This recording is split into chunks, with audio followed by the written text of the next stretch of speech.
Hi there, I'm Christina, and welcome to my podcast. Nuanced Beauty is intended to be a spot where I'll capture some varied thoughts and challenge us to hold to our opinions loosely so that we can see the beauty in others and in ourselves. I want us to dive deeper into those everyday topics or those sticky topics and thoughts that we might shy away from or bulldoze over others with our opinions. Because I think if we all thought exactly the same, there would be no need for anyone else. So let's get nuanced.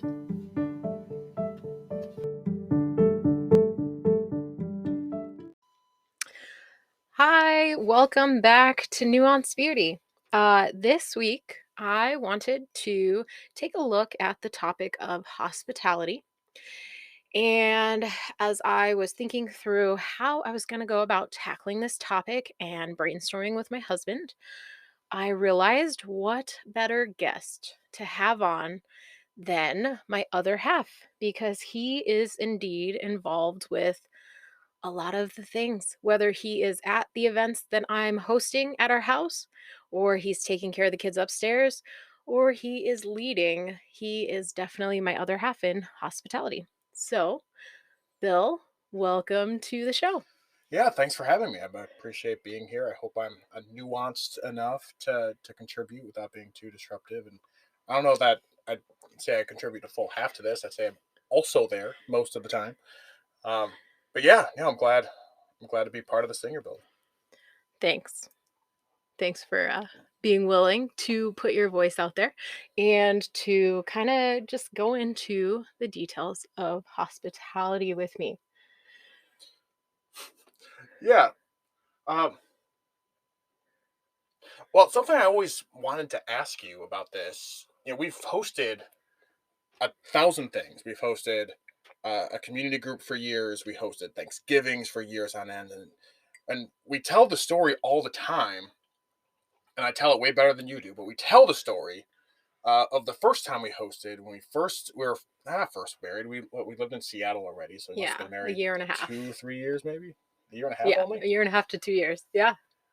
We invited a bunch of people, and we'll get to this story. It's a terrible story of misery and woe and shame. But I'll let him share because yes, he has strong opinions. I do have strong opinions on this. But what I never asked was why. Why did we do that? Why do we do this? Why do we open our doors? Yeah, why? Why do we host? It obviously did not occur to me. Yeah, that's valid. Yeah. So that's a good question. Why do we host? I think for me personally, I get so much energy from people and I feel so much just passion and connection and drive in the extroverted space, if you want to talk introvert extrovert, that people just like energize me and I want to get to know people. I'm a very curious person, and I also feel like hosting allows me to introduce people who would never meet. Like some of the events that I do, I have friends who I'm like, oh my gosh, you should totally meet this person. So there's a component of like connecting other people.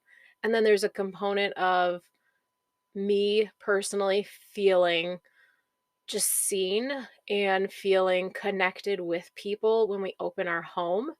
And it also feels like an easy thing to do. Like, not when we started, we'll get into that. And there are times when the events don't go well, but it does feel like something that just comes easily, maybe because we've practiced so freaking much at opening our doors.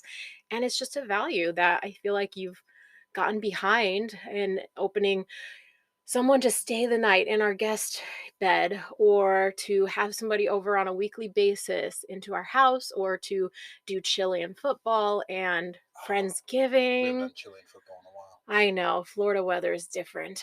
Chili is not as appetizing, but we'll get there. But you have all these thoughts about connecting people and doing. Did you know all of that before we had that first fateful night in Seattle? No. So what brought that about? What brought that? Oh, because they were all fellow KP people, Kings Point, where we went Mhm. to college. So, when we got to Seattle, we just like needed to meet people, needed to be around people. And the only people that we really had at that point were people who we went to college with because it's a maritime school, and military. There are people from all over the country. And so we had people who were kind of sort of in our network from college. And so I just threw out this idea of like, let's do a dinner party and let's just invite all the people that we do know at this point because they're pretty cool. Like, we have a starting base, like, we went to college together. So, with that, do you have anything to add to why we should be hospitable? Well, you said all these kind of really high-minded things about the importance of connection, and I believe all of those things. And I read a book about this recently called "Creating Community" that talked about the importance of perspective and getting in contact with people. And I know people who are very isolated, and when people are very isolated, they get very extreme in the things that they think and the things that they say, and Mhm. everything seems much bigger when you don't get to talk about it with other people. I mean, out loud talk about it with other people. Because I don't know about any of you guys listening, but sometimes I'll have a thought and I'll say that thought out loud, and I'll really mean this thought, and then I'll hear myself say it. I think, wow, that was a really dumb thought, and I would never have known that if I didn't say it out loud. Mhm. So uh, I believe all the things you're saying, and I've read all the things you're saying, but I view hosting a lot like eating vegetables, in that like I know it's good for me, but I don't find myself looking forward to it. I know that vegetables are good for me, and I know that if I eat them, I will be a healthier person. But it's not something I sit around thinking, man, I can't wait to eat those vegetables, you know? But that said, when you're eating vegetables, if you know just a little bit of how to cook, and you have just a little bit of salt and you saute it, like, oh man, so some asparagus with coconut oil and a little bit more salt than you think you need is just out. It's awesome. And you don't think about it unless you're trying to make a really like heavily belabored analogy on a podcast. You don't think about it, but actually always ends up being more pleasant than you think it's going to be. Yeah, or delicious. Yes. Yes, delicious hosting. Yes. Dinner parties. With that, how about we jump into I'm thinking like we want to get into if there's anything in particular to do and if there's anything not to do. And we thought just the first, terrible train wreck of a dinner party would be a great representation of nuanced hosting and what we've learned and all the different things. Yeah, So, hun, tell the story. I've built this too far up now, and it's not going to be that great. But at the time, I was sailing. And for those listening who aren't familiar with what our careers were, I'd be gone for months at a time, to be home for months at a time, and it's very difficult to build. Any sort of social circle, and you just disappear for months on end. But Christina, Mhm. on the other hand, had this like rich, verdant social life of all these people that she would see, and so she invited all these people over, and I vaguely knew all of them. One person brought a boyfriend, uh, who will come Oh, into we play yeah, later. didn't know him. Yeah, we didn't know him. We learned a lot about him that night. Yes. Uh, but because I'd be home for months at a time, I decided I was going to learn how to cook. And I watched a lot of Food Network, and I did a lot of cooking, and I did a lot of like thinking about cooking, and a lot of very labor intensive things. And so, if we're going to have a dinner party, I'm going to do all of these things. Yeah, we're gonna have a dinner party. I'm gonna have this roasted like chicken 40 and clove garlic oh chicken. man, and Yeah. I've shelled all 40 of those cloves. And Christina, on the other hand, puts no effort into things and just throws things together, and it's also amazing. So she had things that she wanted to make, and I had things I wanted to make. We made like 50 things Too many in our things. way too many things, and our apartment wasn't that big. Like it was, It was like a two-bedroom townhome with just like a small little kitchen for one or two bodies maybe, and then a little it was a one dining butt and kitchen. It was clearly a one butt kitchen. yeah, valid. uh, with a nice little pass through, and it was like we were super blessed to have that apartment. But it was one of those like row townhomes that kind of feels like you're in a Feels like stall. you're in a column. And we had how many people? Like 8 people. Probably 8 to 12. Eight? No, it No way, it was was 12. probably 8. It was 8. Yeah, it was 8 or like eight 9. people in there, and we didn't have like serveware or anything.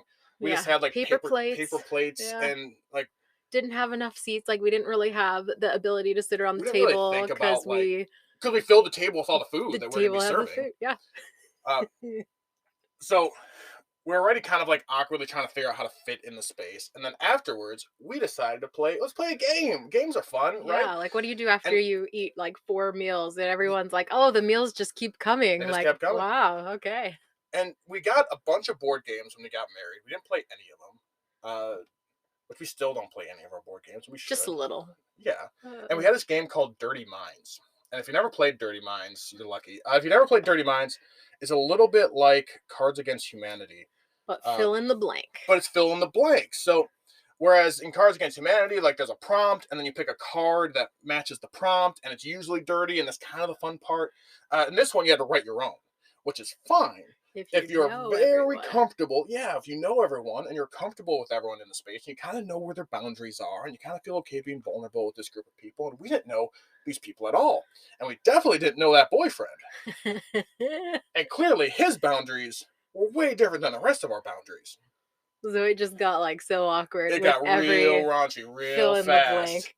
There was like there was two levels of play happening, and that guy was on another level, and I was just mortified by what was happening. And we had a cat, which is good because I just got to play with the cat. And I just like did not stop making. I just played with the cat. I didn't make eye contact with anyone in the room. We just played with the cat. So like we played the game. The game ended mercifully, and it was like 10 o'clock at night. Yeah, so kinda late, but not really, like, late. Like, I know, we're, and like, for early 20 somethings, 22, it's not that late. 23-year-old. And we kind of didn't know what to do next. Like that was the end of our plan. Like the program we had laid out ended with that game. So we're like, I guess you guys want to like, watch some TV? Like we turned on our TV and like started flipping through HBO. Like we're gonna stop. And finally, someone said, "Yeah, we're gonna go." And then everyone was like, "Okay, yeah, yeah, let's go." And, like, And everyone was ready we're to like, leave. "Oh, thank God." So that final point, I guess what we could draw out of that is uh you can be willing to like end the event as the host. Like you can send people away and that's actually for some it's welcoming, especially when it's as bad as it was. It's super welcoming, and I've always marveled at your ability to do that. Be like, "Okay, it's 9 o'clock. Get out of my house," and people are like, Oh, "Oh, okay. good, yeah, thank Yeah. you." And I don't know why I'm surprised at that because when we were in college, I catered a lot of weddings. I had this side job where I'd like wait tables at weddings, and it was always like a thing where people were like waiting for the cake to be cut so they can get the heck out of there. Like that's every wedding. There was at least a contingent of people who were waiting for permission to leave. Yeah, and It's the cake cutting it is is like a. the final scene. I once had a bride who made us delay cutting the cake because she knew everyone was going to leave. I remember that. Yeah, You came it's back and told me about that. it was absolutely insane. Uh, but yeah, it was a wonderful thing. Um, Hearing you say, "Okay, you can leave now," and people are like, "Oh, thank God," and then they left. Yeah, it really works out well. But I feel like leading this whole discussion with this time that things went terribly, uh, maybe maybe wasn't the best way to do this because now I'm worried. Man, what about people who are super stressed about hosting? Oh And yeah, then we we just just made them like even more made them even stressed. more stressed because it could go very bad. So what do you say to that person? Well, I feel like to that person, I think the story that you shared this morning, getting back to the why you're hosting, and you were sharing how you read the story of Mary and Martha recently, Hmm. and how a couple words really stood out to you. And I think you said the word need and the Hmm. word distracted, right? Yes. Those two words stood out to you because Martha, no, Martha was at the feet. Mary was distracted. No, Let's just I call don't them know. M1 and M2. M1 So if you're was if you're not distracted. familiar, if you're not familiar with the story, um, I'm sure it's in more than one gospel, but in the book of Luke, they have this story of Jesus hanging out with some people in a house, and one of the sisters, call her M2, was hanging out with Jesus and talking to him and like connecting with this person, and the other person was distracted, and that was the key word, distracted by all the stuff happening around, kind of like how we were in that story, so hyper focused on the All the stuff to do all the and stuff get to do. right and be perfect. We tried so hard, So hard. Yeah. uh, and then you know, she gets all angry that she's the only one working hard, and then Like, why isn't my sister helping yeah, out here? make her do stuff. She commands of Jesus, uh, And then he and kind of like calmly and like, in the way that he does, points out like, you're missing the mark. Yeah, it said she's doing what is needed. And so the question is, what is needed and what is a distraction? And when I talk to folks about hosting, and again, like maybe we're just cavalier because we've done it so much. People get so stressed about all the stuff that they have to do. Mhm. And the question is, what is needed and what is a distraction? Like we have a notebook here that we can give all kinds of helpful hits on, helpful tips on Like hosting when to host and and what types different of types of things. parties you could do to Yeah, kind of guide the conversation and right. guide the event.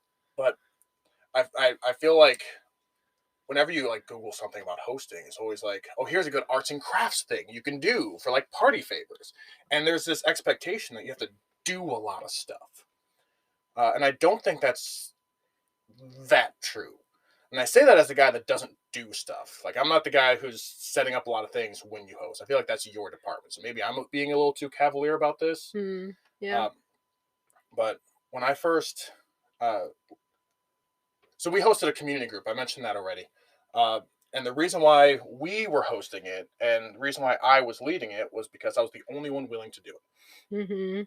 And if we didn't do it, some outside person was going to come in from the church and lead our group. And I didn't particularly like that person. So I wasn't going to let that happen. And so, but I still sat down with the guy and got some advice. And he said, man, you just got to open your door. And Like people will show up if you just open your door. people will show up. They'll talk. It'll be fine. Like, people will connect. Right. And I, And we share that loosely yeah, I feel like because that's a little, I've always felt like that was a little naive. yeah. Like you have to do something. Yeah, there is a level of preparing your home or like yeah, prepare like if there is a to do, like a birthday party, like there's getting logistics ready for the event. There's a component of like picturing who's going to be at the event and who does and doesn't know each other, like so that people feel comfortable and being sure to be inviting to everyone. Like there's all of these little to-dos that you can just be aware of. But as someone who's far more socially anxious about all of this, that treating it more as a mantra than a mandate of hey, just open your door and it'll be okay has been really helpful for me. Yeah, like get the preparation, but then hang on to you're opening your door. And that is a good intent. And people are coming. And like the anxiety at that point, you can let go of it a little bit if you hold on to that. Now, that's not to say there could be no structure. And you remember going to that alumni event at the ballpark. Right. Yeah. We had this like, so since moving to the Southeast, we've tried to get involved with the alumni out here, and the network is missing the glue. Like, it is missing that person who is a networker, connector, who, like, when you show up at an alumni event, they are like, oh, Billy Joe, it's good to see you. Or like, oh, hey, Sue, how you been? How's work going? Do you know And any like, people named Billy Joe? no. Okay.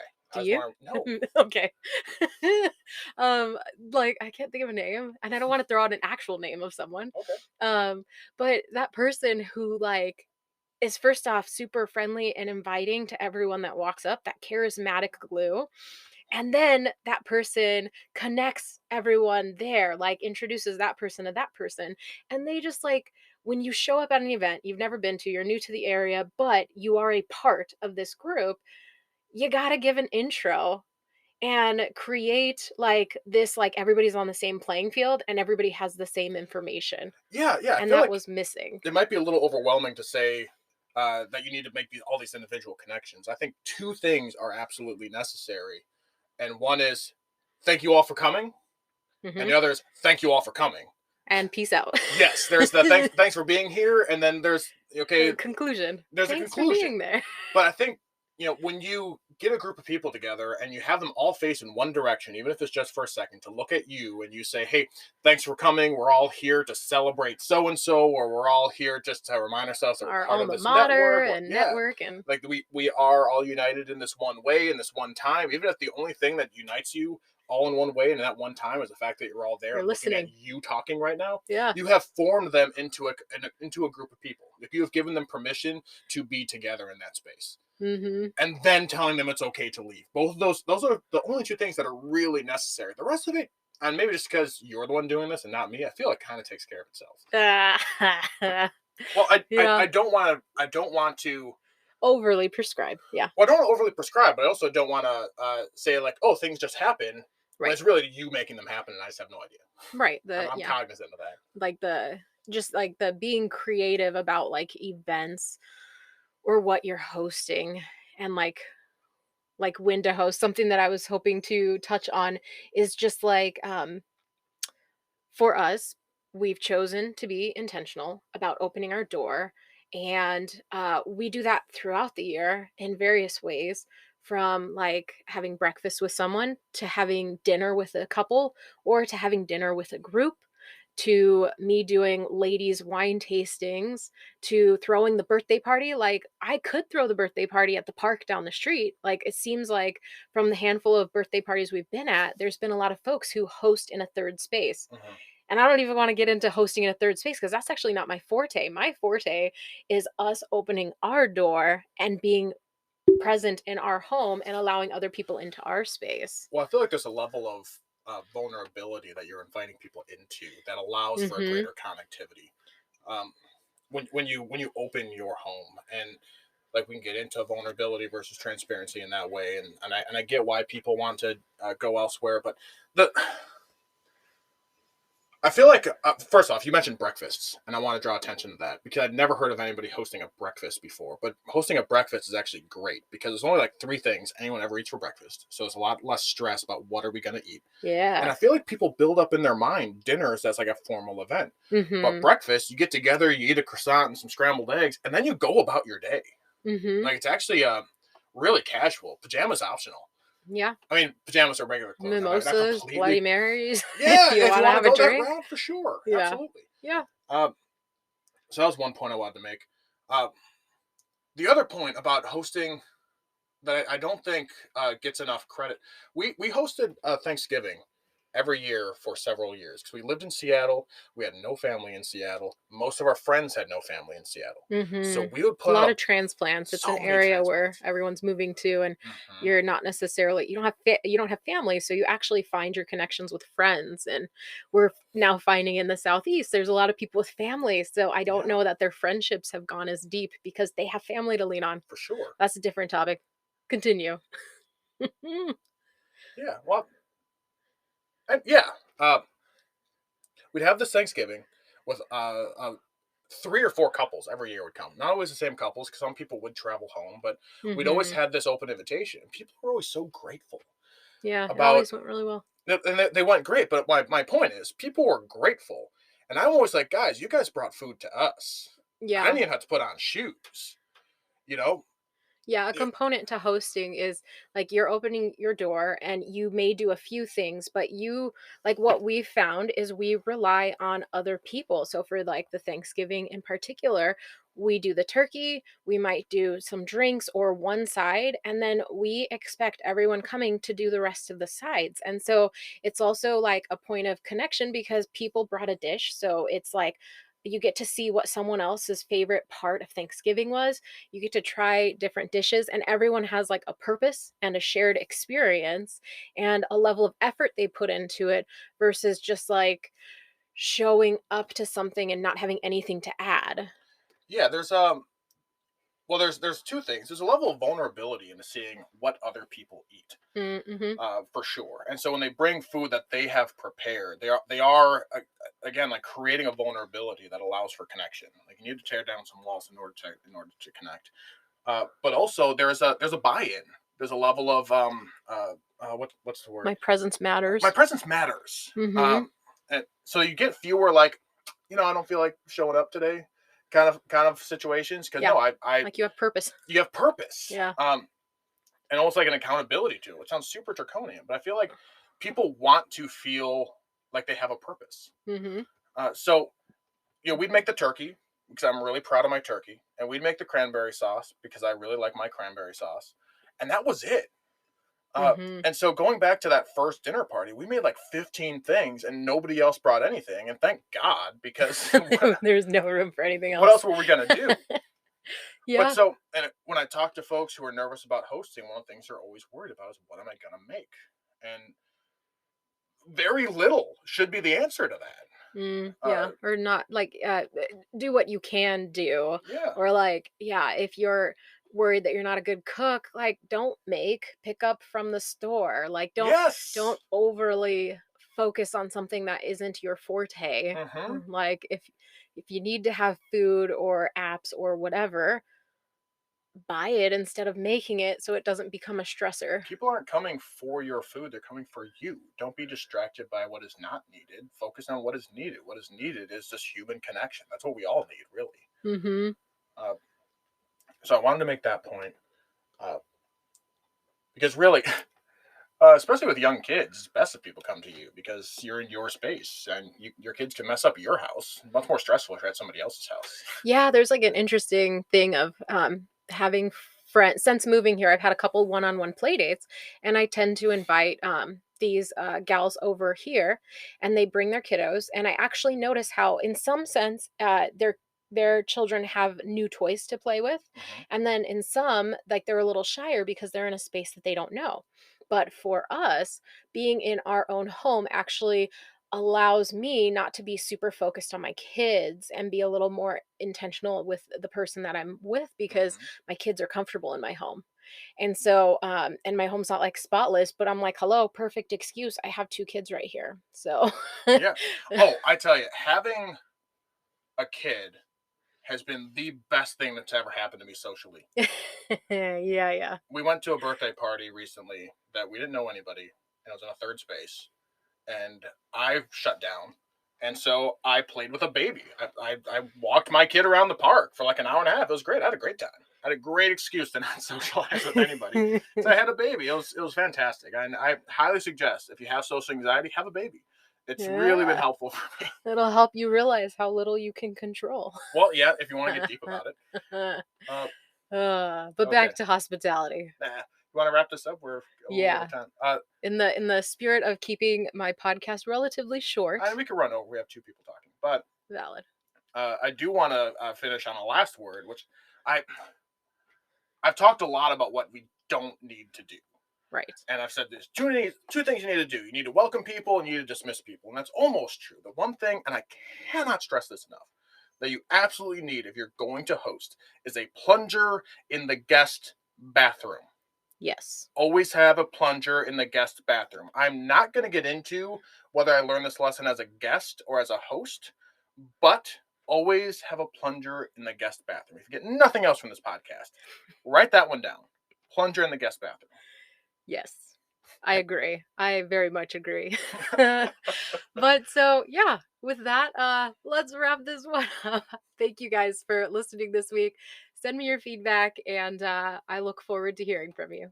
And thank you for being on. Thanks for having me on. I hope this isn't the last time. Yes. All right. Take care, guys.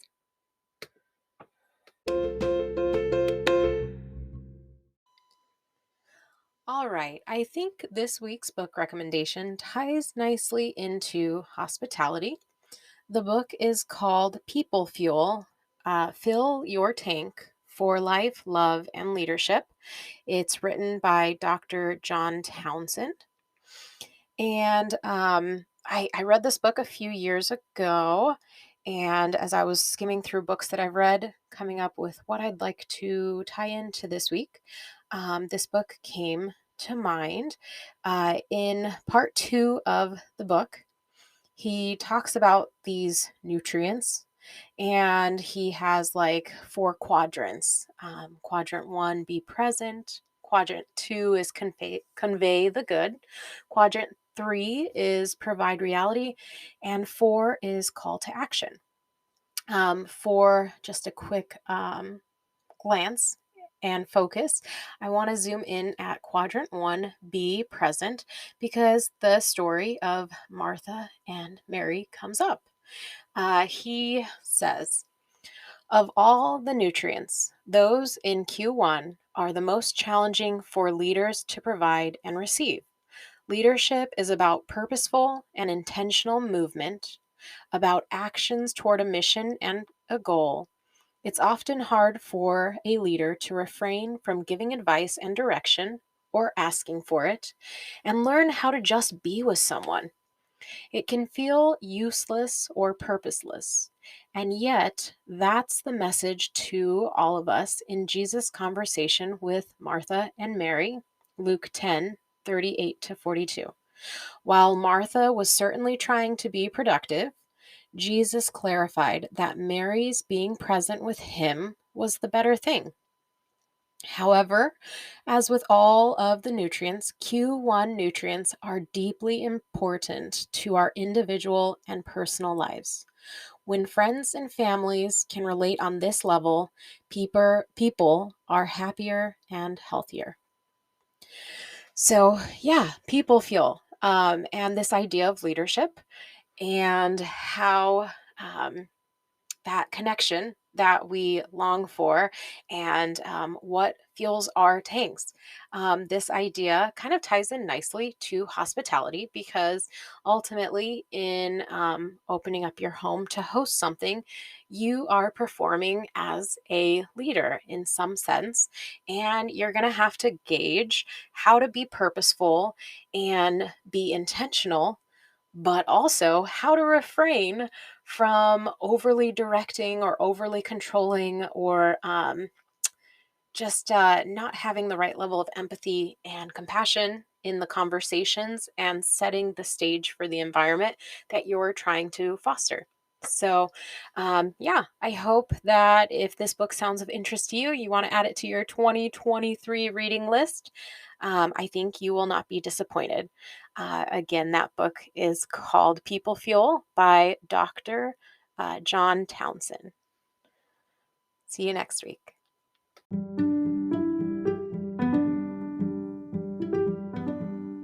Thanks for listening. If you're enjoying this podcast, would you consider leaving me a review or possibly share it with a friend? And if you would like to get in touch, you can send me an email at nuancedbeauty@yahoo.com. Take care until next time.